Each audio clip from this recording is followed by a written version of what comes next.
حسبنا الله نعم المولى ونعم النصير. بسم الله الرحمن الرحيم.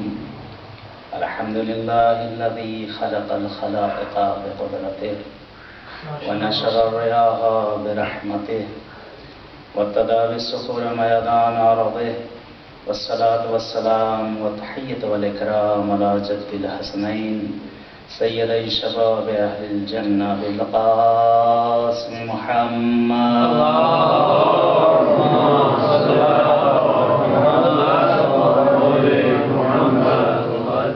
ولعنة الله على أعدائهم أجمعين من الآن إلى لقاء يوم الدين. قال رسول الله صلى الله عليه وآله وسلم: فاطمة بضعة مني من أوذاها فقد آذاني ومن آذاني آذانا الله ومن آذانا الله فقد كفر. صلوات محمد وعلى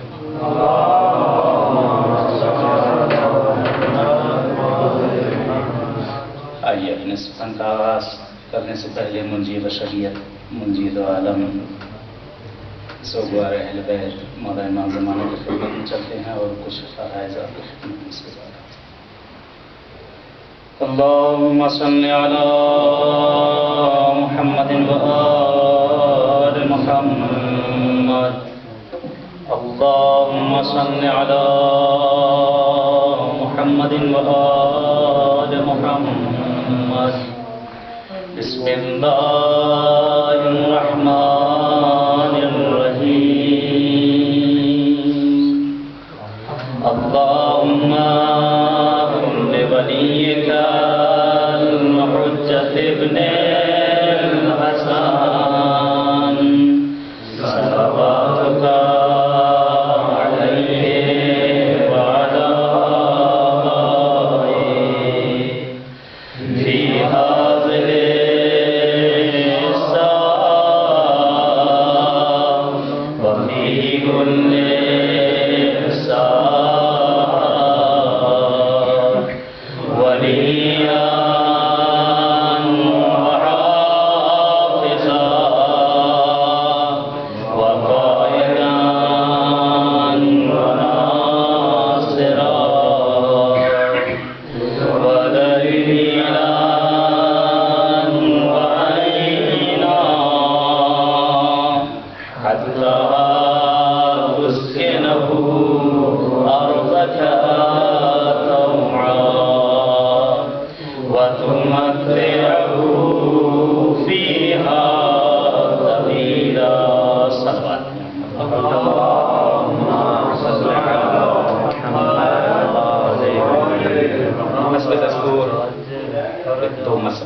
اور انشاءاللہ اس کے بعد کچھ فرائض کی خدمت میں عرض کیے جائیں گے.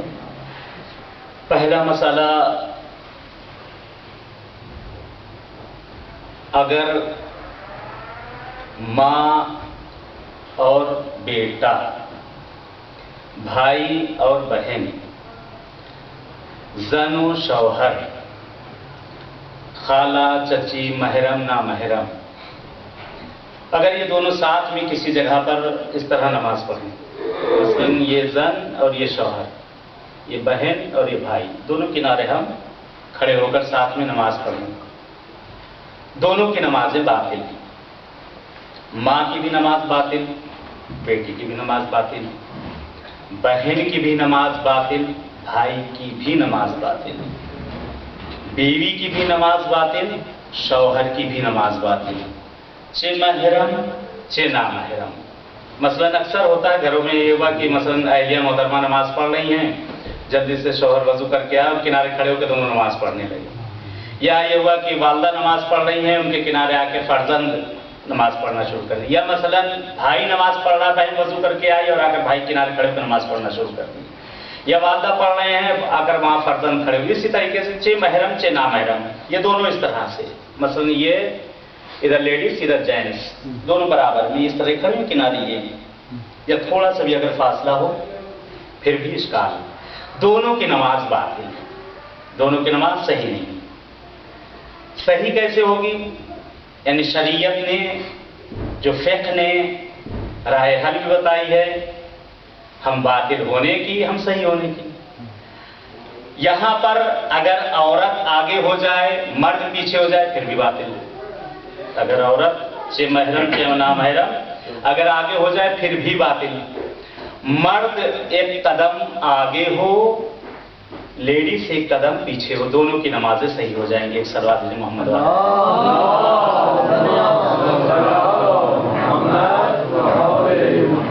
یہ گھر چھوٹا ہے، جگہ چھوٹی ہے اور آگے پیچھے ہونے کا امکان وہاں پر امکان نہیں ہے، عرض میں وہاں پر جگہ ہے۔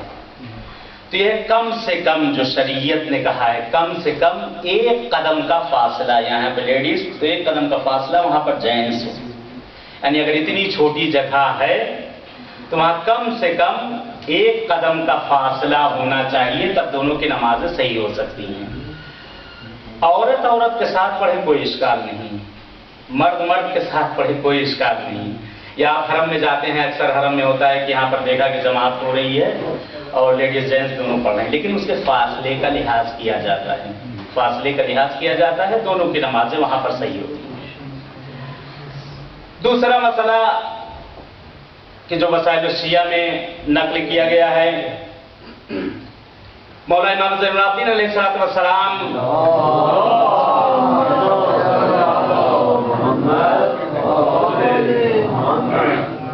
مولا ارشاد فرماتے ہیں کہ کچھ ایسی چیزیں ہیں کہ جس سے انسان کی عقلیں کم ہوتی ہیں، جس سے انسان کا حافظہ کمزور ہونے لگتا ہے اور بھولنے کی بیماری اور نسیاں اس پر وارد ہونے، جیسا کہ آج کل ہو رہا ہے بہت زیادہ ہی، کہ مثلا بغل میں بچہ دنیا میں ڈھل ہو رہا ہے، بغل میں چیز رکھی ہوئی ہے اہلیہ پہ گرم ہوئے جا رہے ہیں، بغل میں چیز رکھی ہوئی دوست پر گرم ہوئے جا رہے ہیں، یعنی انسان کا حافظہ کمزور ہو جانا، بھولنے کی بیماری پیدا ہو جانا، انسان میں نسیاں وارد ہو جانا۔ تو مولا فرماتے ہیں کچھ ایسی چیزیں ہیں کہ جس سے انسان میں یہ چیزیں پیدا ہوتی ہیں۔ ان میں سے پہلی چیز جو میرے مولا ارشاد فرماتے ہیں وہ یہ، مولا فرماتے ہیں قبروں پر لکھے ہوئے ناموں کا جان بوجھ کر پڑھنا۔ حدیث کے فقرے پر غور کریے گا کہ قبروں پر لکھے ہوئے مکتوب ناموں کا جان بوجھ کر پڑھنا۔ تو آپ کے ذہنوں میں کہ اشکال یہاں پر اٹھے گا، قبلہ آپ نے تو کہہ دیا قبروں پر لکھے ہوئے ناموں کا جان بوجھ کر پڑھنا۔ اب میں گیا کسی جگہ پر اور جانے کے بعد میں چاہتا ہوں اپنے کسی عزیز کی قبر کو ڈھونڈوں، تو بغیر پڑھے تو ان کی قبر نہیں ملنے والی، اس لیے مجھے معلوم نہیں، یہی معلوم ہے کہ فلاں قبرستان میں وہ دفن ہے فلاں جگہ پر، لیکن جب تک چند وہاں نقوش اسما کو میں نہیں پڑھوں گا تب تک میں اس قبر کو پیدا نہیں کر سکتا۔ تو حدیث کے فقرے پر غور کریے گا کہ مولا فرماتے ہیں کہ قبروں پر لکھے ہوئے ناموں کا جان بوجھ کر پڑھنا۔ مثلا ہم قبرستان میں گئے، ہم نے کہا کہ لائیے قبرستان بہشت ثامن، حرم کے اندر پہنچے، وہاں دیکھا کہ ماشاءاللہ قبر ہی قبر، جدھر نظر اٹھائیے ادھر قبر ہی قبر ہے، کہ میں اسما کو میں پڑھ کے سب کا فاتحہ پڑھتا ہوں، نام پڑھتا جاؤں، پڑھ کے سب کا فاتحہ پڑھتا ہوں۔ تو فاتحہ پڑھنے کا آپ کتنے نام پڑھیں گے؟ 10 20 30 50 100 200 500 1000 پڑھ ہی نہیں سکتے، 1000 نام کون پڑھیں گے اتنے نام؟ اور فاتحہ آپ نے کہا سب کا پڑھنا ہے، تو یہ نام دیکھ کر وہاں فاتحہ تو آپ پڑھ تو لیں گے ضرور، لیکن فرمان معصوم کے مطابق عقل کا کم ہونا وہاں پر ثابت ہو جائے گا۔ تو اس کا طریقہ کیا ہے کہ میں کسی قبرستان میں گیا تو وہاں کروں کیا؟ آپ بہت زیادہ 1000 نام 2000 نام پڑھ لیں گے، آپ نے اتنے نام پڑھ لیے، بقیہ ناموں کا کیا؟ ان کا بیچاروں کا کیا قصور؟ آپ نے اتنے لوگوں کو تو فاتحہ پڑھ دیا، بقیہ کا کیا قصور؟ انہوں نے کون سا گناہ کیا؟ تو وہاں سب سے اچھا اور آسان طریقہ جو معصومین نے ارشاد فرمایا ہے اور شرع مقدس نے جو بیان کیا وہ یہ، کسی قبرستان میں پہنچیے، پہنچنے کے بعد آپ وہاں پر نیت کریے کہ فاتحہ میں پڑھتا ہوں جملہ قبر المومنین و مومنات کے لیے قربت اللہ۔ تو یہاں جتنے لوگ دفن ہوں گے آج وہاں پر ان کے نام مکتوب ہیں یا مٹ گئے ہیں، وہ سب کے سب اس فاتحے میں شامل ہو جائیں گے۔ صلوات محمد والے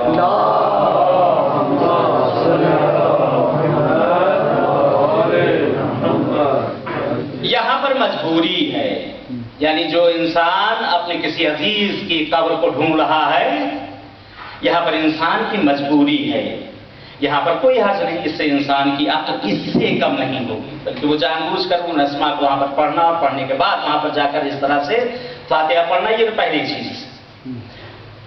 دوسری چیز جو معصوم ارشاد فرماتے ہیں جس سے انسان کی عقل کم ہوتی ہے، حافظہ کمزور ہوتا ہے، بھولنے کی بیماری ہونے لگتی ہے، نسیاں وارد ہونے لگتا، معصوم فرماتے ہیں کہ دو نساء کے درمیان سے، یعنی دو لیڈیز کے درمیان سے، دو لیڈیز جا رہی ہیں، ان کے درمیان سے مرد کا جان بوجھ کر گزرنا، ماشاءاللہ، دو عورتوں کے درمیان سے مرد کا جان بوجھ کر گزرنا، جائیں گے تو یہیں سے جائیں گے، وگرنہ کہیں جائیں گے نہیں ہم، کیا کہنا ہے؟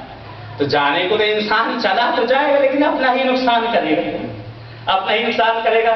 بہرحال یہاں حرم میں آپ دیکھتے ہیں اکثر ہمارے یہاں لکھنؤ میں غفرما وغیرہ میں، وہاں پر لکھنؤ میں مجالس وغیرہ ہوتی ہے، تو وہاں یا ویسے بھی پنجشنبے کو اگر آپ جائیں زیارات پر نکلنے، آپ کے یہاں پاکستان میں بھی اکثر دیکھا ہوگا زیارت گاہوں پہ ہوتا ہے یا مارکیٹوں میں ہوتا ہے کہ وہاں پہ دیکھا گیا ہے کہ گزر رہی لیڈیز اور وہیں سے بیچ ہی سے گزرا جائے گا، جائیں گے تو وہیں جائیں گے کہیں اور جائیں گے نہیں۔ تو یہ ہے کہ اس کا نقصان جو معصوم نے بتایا ہے کہ اس سے انسان کی عقل کمزور ہوتی ہے، حافظہ انسان کا کم ہونے لگتا ہے۔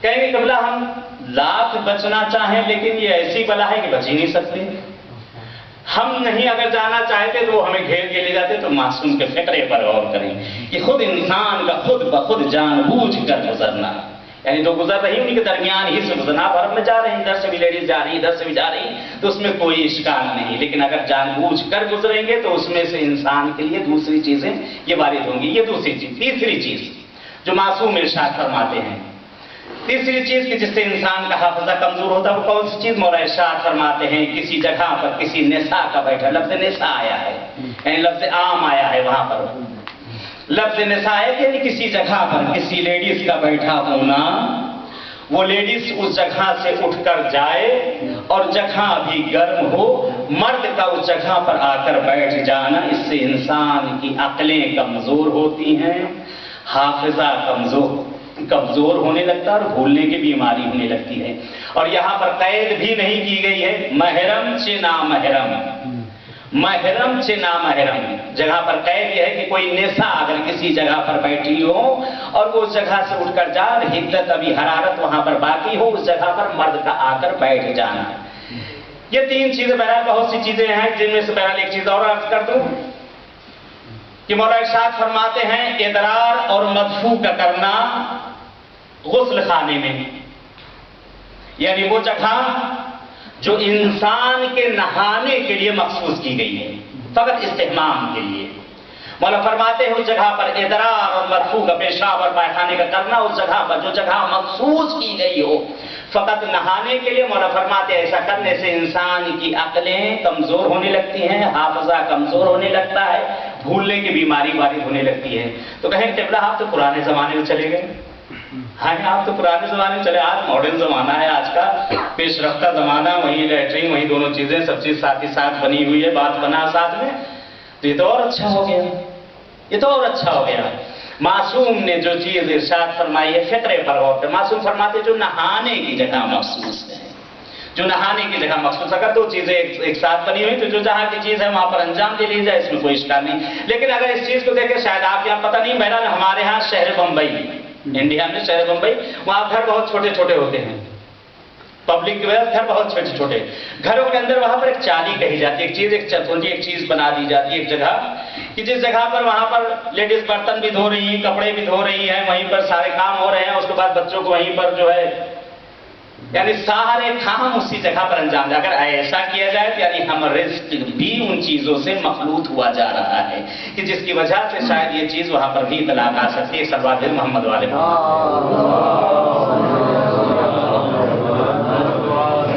یہ تو ہمارے چھوٹے علی مولانا منظر عابدین اسلام کے فرمان تھے کہ جس سے انسان کی عقلیں، حافظہ جس سے کمزور ہونے لگتا ہے۔ اگر آپ صلوات بھیجیں تو بڑے علی کا فرمان جس سے عقلیں بڑھتی ہیں، آپ کی خدمت میں عرض کرتا ہوں۔